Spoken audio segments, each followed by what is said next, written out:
ऐसे हाँ सफेरा बाबू या ना बैठ लेना गो या ना बैठ लेना गो कोनो नहीं करते ना बैठ लेना ना बैठ लेना गो या ना बैठ लेना गो कोनो नहीं करते ना बैठ लेना साहब देख लेना वो साहब देख लेना वो काबुला पटेरा साहब देख लेना साहब देख लेना वो साहब देख लेना वो काबुला पटेरा साहब देख लेना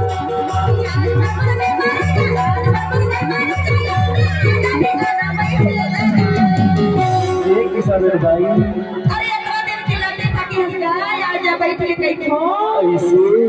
या ना बैठ ले ना गो या ना बैठ ले ना गो कोनो नहीं करते ना बैठ ले ना ना बैठ ले ना गो या ना बैठ ले ना गो कोनो नहीं करते ना बैठ ले ना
अरे बताना अरे तीन में आई जगह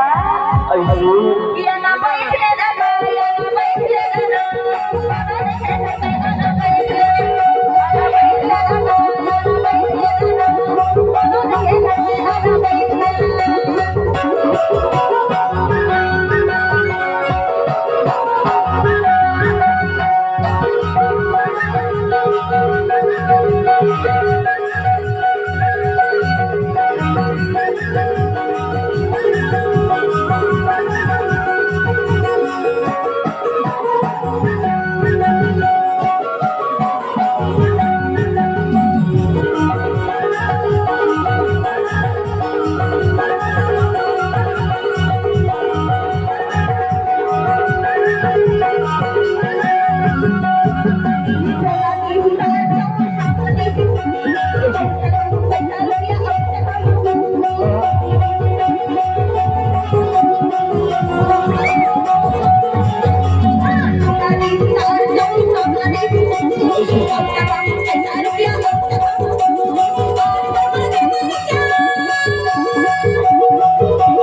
अरे सुना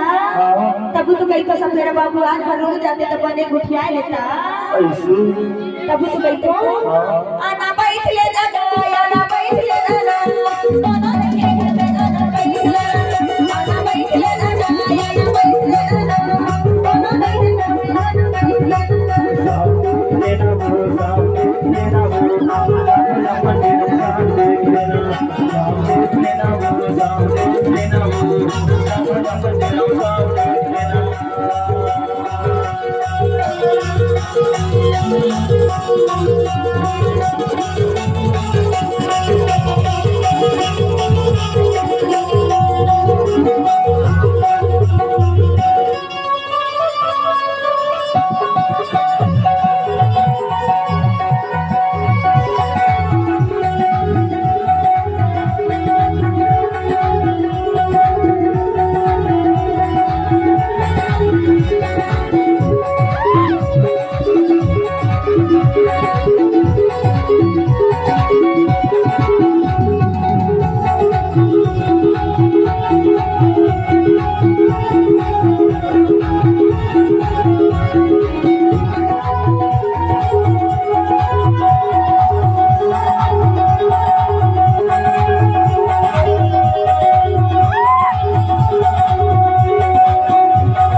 जिस व्यक्ति को